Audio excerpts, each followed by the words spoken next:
as always, I'm excited to hear your worst of the weekend, and just give it to me.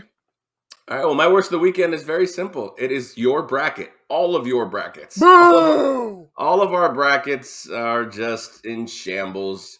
Thanks to the likes of teams like St. Peter's, of course, and others. But the worst of the weekend is the same thing we do every year.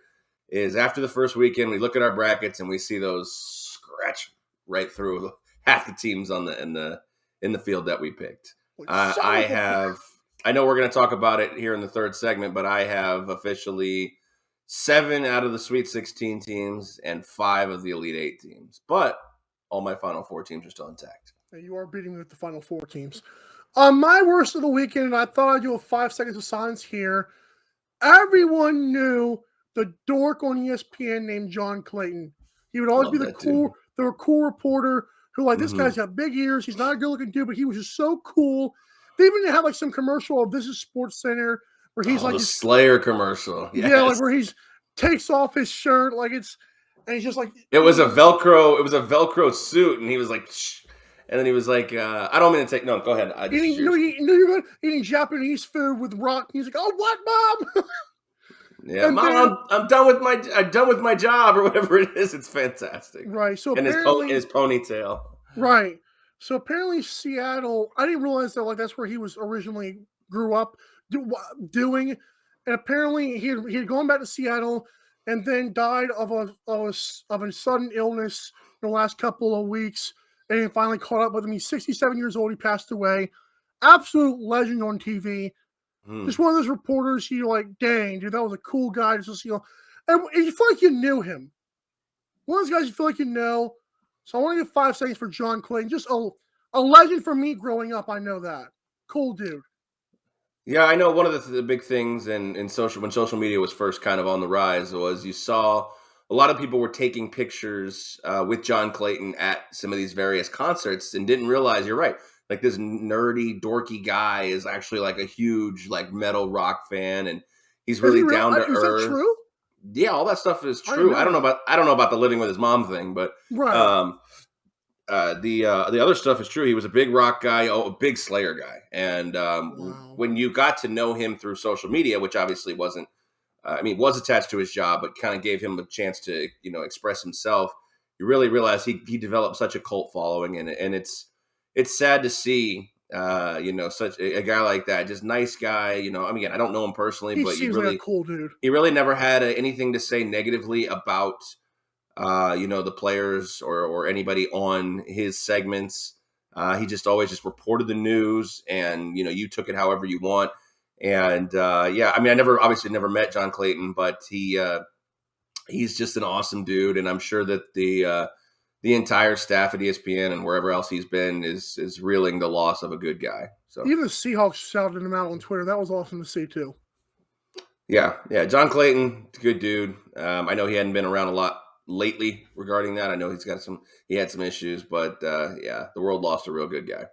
Let's get 5 seconds for John real quick.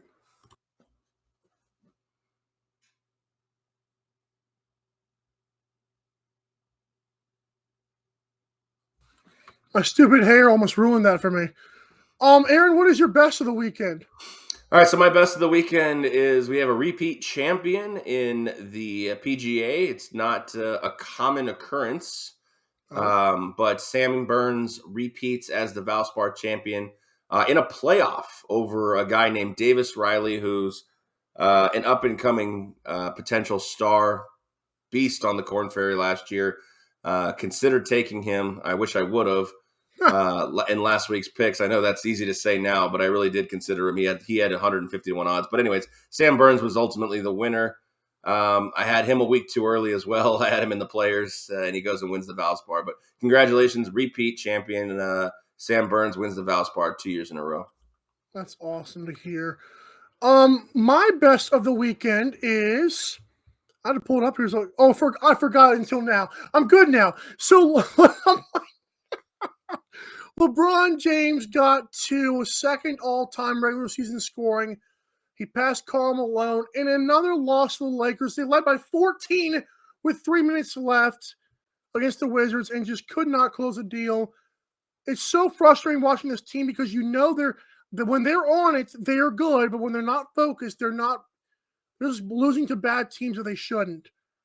I know the roster on paper looks really stupid, like Winion Gabriel getting significant minutes. No offense to him, but it's like they can turn it on when need be, and there's a bunch of young guys just sleeping. Maybe that's why LeBron got rid of guys like Lonzo Ball early on in their careers because of stuff like this.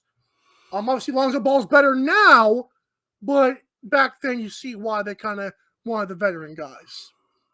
Yeah, I mean, I can understand why LeBron wants to do what he does, and we could go into a huge tangent conversation about that maybe for another day in the dog days of summer. But um, that's you're right. It's a weird team, and guys I've never heard of that you're mentioning getting significant minutes. Just it's not good. It's not good for LeBron and the Lakers. But like you said, he second all time in scoring.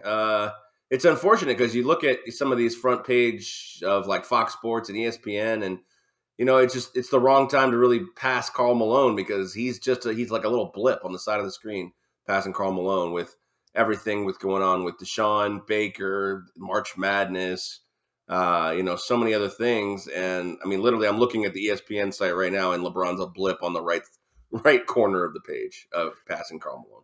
And I will say this: I've never seen a player. Well, of course, we've never seen anybody pass somebody like this, but I've never seen a player that can be breaking records, and they're still wondering, well, why does your team suck so bad? Well, I mean, good. Come on, guys. What are we doing here?